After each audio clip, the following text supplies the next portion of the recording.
Chères Saint-Loises et chers Saint-Lois, bonjour. Aujourd'hui, je vais vous évoquer l'église Sainte-Croix qui se trouve derrière moi. Trois périodes ont façonné le secteur.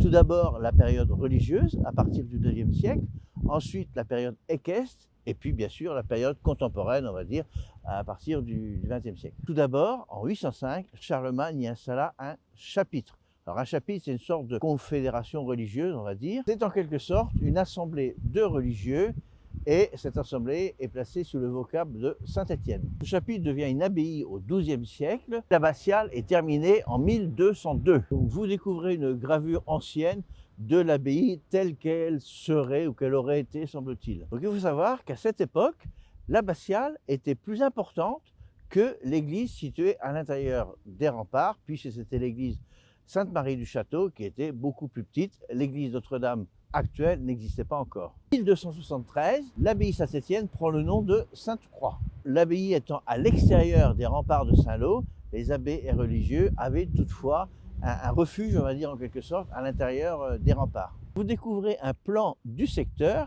et vous y voyez que l'église, qui avait une nef romane, un chœur gothique, on le voit bien en plan, et à côté vous découvrez le cimetière qui lui a été transféré en 1788, donc dans l'actuelle rue d'Isigny. Avec le temps, l'abbatiale est mal entretenue, les paroissiens sont cantonnés dans une partie de celle-ci pour éviter d'aller dans les endroits dangereux, et en 1790, celle-ci est fermée lors de la Révolution française. Le magnifique chœur est démoli et l'abbaye est transformée par l'État en un dépôt de remonte de chevaux. 1860 à 1863, une nouvelle église, moderne pour l'époque, est construite à la place de l'abbatiale, c'est elle qui est derrière moi aujourd'hui. Donc elle est construite dans le style néo-roman et un très beau clocher d'ailleurs a été construit sur la partie sud de l'église, un clocher néo-romano-gothique. Malheureusement, il a disparu depuis en 1944.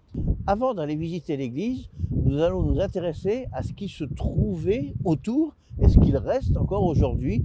Très peu de choses, pas grand-chose, même de l'abbaye et du dépôt de remonte.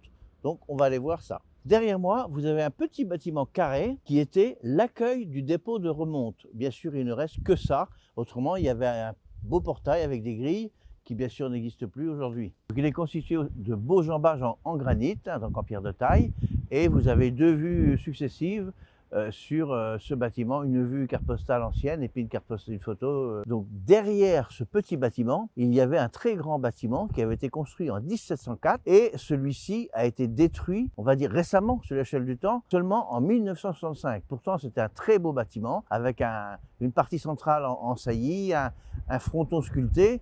Et bizarrement, il n'a pas été touché du tout par les bombardements et il était resté. Malgré tout, donc en 1965, il a été démoli pour permettre le passage d'une petite rue, la rue du Vieux-Haras, derrière. Et c'est vraiment très très regrettable que même en 1965, on n'ait pas eu conscience de conserver des beaux bâtiments historiques. Et c'était pourtant un très beau bâtiment. Vous avez des vues qui défilent. Donc là, je suis au cœur du dépôt de remonte. On retrouve à ma droite le petit bâtiment carré d'accueil. Derrière moi, vous avez le chevet de l'église Sainte-Croix, qui est un chevet plat, en fait. Et sur ma gauche, il y avait le bâtiment qui a disparu et qui allait jusqu'à l'immeuble du fond là-bas, et qui était un magnifique bâtiment. Certes, il barrait la rue du Vieux-Haras, mais il aurait dû être conservé. Vraiment, aujourd'hui, on le conserverait forcément. Autre bâtiment qui a eu la chance de ne pas être détruit en 1944 et qui faisait partie donc de l'ensemble du dépôt de remonte, c'est le manège donc du Haras, du dépôt de remonte. Celui-ci est derrière moi. Actuellement, c'est une salle des musiques actuelles, mais il y a une belle histoire avec le bâtiment puisque déjà il a été construit avec une magnifique charpente en bois. Vous pouvez découvrir donc des photos. Après la guerre, il est devenu un cinéma et les plus anciens se souviennent peut-être du cinéma Le Normandie. D'ailleurs, je me souviens être allé voir Le Jour le plus long, c'était l'époque. Et ça a duré un certain nombre d'années. Vous avez des photos d'ailleurs que vous découvrez du temps du cinéma. Ensuite, la salle devint un musée de Saint-Lô pendant la guerre. Et donc, comme je vous le disais, donc actuellement, c'est une salle des musiques actuelles, une salle très réputée où il y a de nombreux concerts. Donc, retour à l'église Sainte-Croix et je vais vous parler de la façade. Alors, cette façade, elle est beaucoup plus ancienne que l'église néo-romane qui a été reconstruite, donc au XIXe siècle, mais cette façade date de l'époque de l'abbaye. et je vais vous la décrire. Donc nous retrouvons en partie centrale, si vous regardez, un animal sans tête assez gros qui serait une ours, ou un ours, mais on dit une ours. Donc en partie centrale, qui est enchaîné.